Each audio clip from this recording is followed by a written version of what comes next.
A South African judge is under fire for a private Facebook message that she sent to a social rights activist. Now, this is the South African High Court judge by the name of Mabel Jansen. And in her rant on Facebook, and again, this was a private message that she sent to an individual, she starts talking about the Black community in South Africa and how it is their culture to rape. Here are her words. In their culture, a woman is there to pleasure them. Gang rapes of baby, daughter, and mother is a pleasurable pastime. She also said that she still has yet to meet a Black girl who was not raped at about 12. Let me give you more. Jillian, the name of the person that she was messaging, do you believe that I'm even propositioned by my Black colleagues who tell me that they will be in Hotel X and expect me to report there at a specific time? I am shell-shocked. In their culture, a woman is there to pleasure them, period. It is seen as absolute right, and a woman's consent is not required. So, I mean, look, she's saying incredibly hideous things.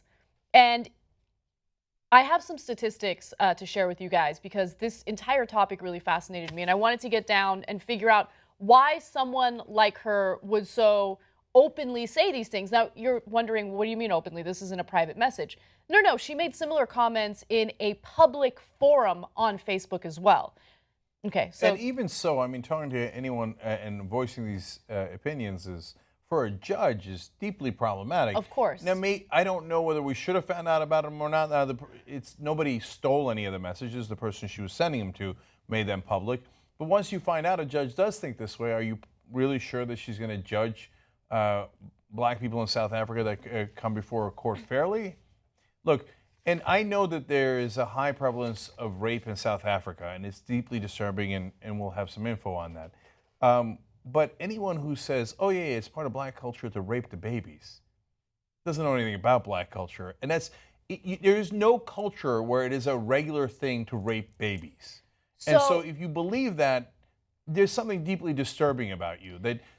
And remember, she's a judge, and for her to have prejudged the whole race based on her outrageous stereotypes is unconscionable. You can't have that be a judge. Okay, so let's first talk about what you just mentioned right now, the rape of babies, because it seems so outlandish and crazy, and something like that took me aback, but then I wondered, okay, why does she think this? And so if you look into the statistics, you will find that in South Africa, not only is it a country that has the highest rate of rapes overall, but when it comes to the rape of children, it's very, very high. And part of the reason is cultural. And it's really, really difficult to, share this information with you. Obviously, it makes everyone uncomfortable. But there is this myth, which is known as the virgin cleansing myth.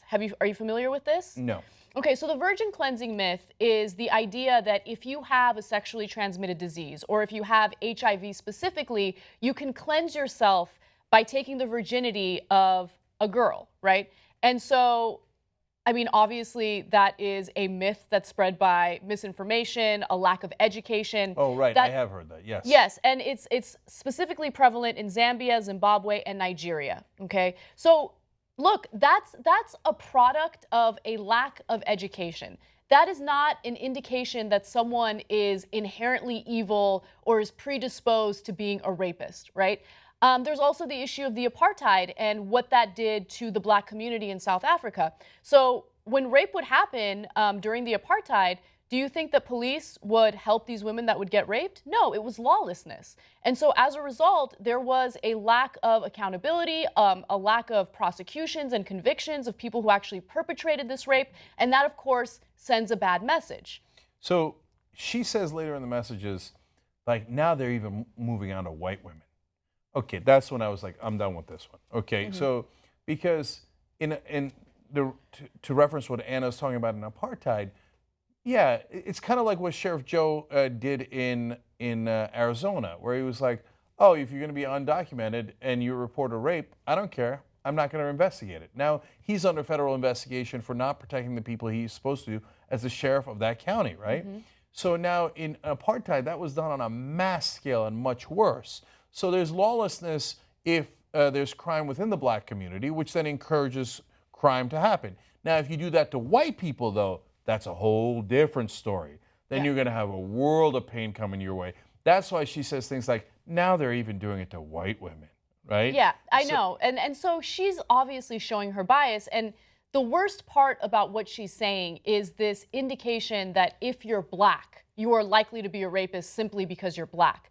That is obviously not the case. There are so many complex factors that play a role in, the prevalence of rape in South Africa. One of those factors is how rarely rape perpetrators get prosecuted and convicted. So an estimated 14% of rape perpetrators are convicted, while 40% of women are likely to get raped in South Africa. It's amazing numbers. So now let's get back to the culture point, because I make this point all the time that culture does matter. It Right? does, yes. So it's not religion, it's not race, it's culture. Because, for example, in a lot of the Muslim countries, the culture was secular until the Wahhabis of Saudi Arabia and to some degree the United States, in our effort to fight the godless communists, spread fundamentalism, and then they changed their culture, right?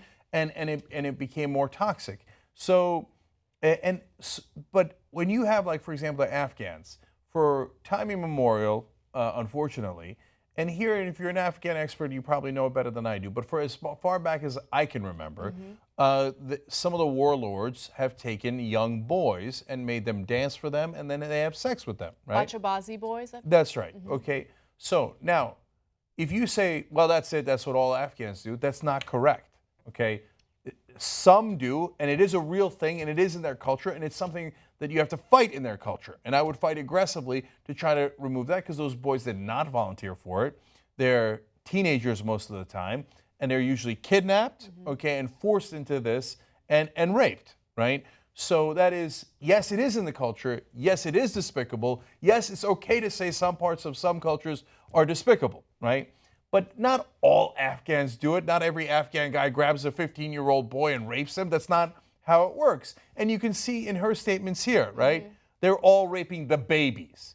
Now, yes, there's a sick part of the culture here, and it's insane that they believe it, but it is ignorance that if I have sex with a virgin, I'm no longer going to have AIDS, as an example. No, you're going to give the AIDS to that young girl who was a virgin. It's heartbreaking. It's devastating. Look, at our college, we had a myth that if you had sex on the button, there was this giant art piece called The Button in the middle of it, that you couldn't get pregnant. Okay, no one actually believed that. I hope no one actually believed that, right? Yeah.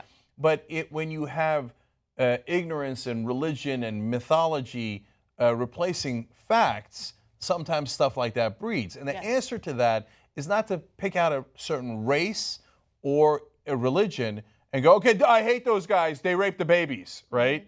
No, the answer is to say, how do we fix that culture? And the answer is not easy, but obvious. You fix it with facts, reason, and logic. Facts, and reason. education, right? That's how you fix it. You don't do it by going, they rape babies. They all do. Every single one of them does. And if they come to my court, I'm going to act like they all do. Yes, I agree with you that education is one of the most important approaches to solving or at least addressing this issue.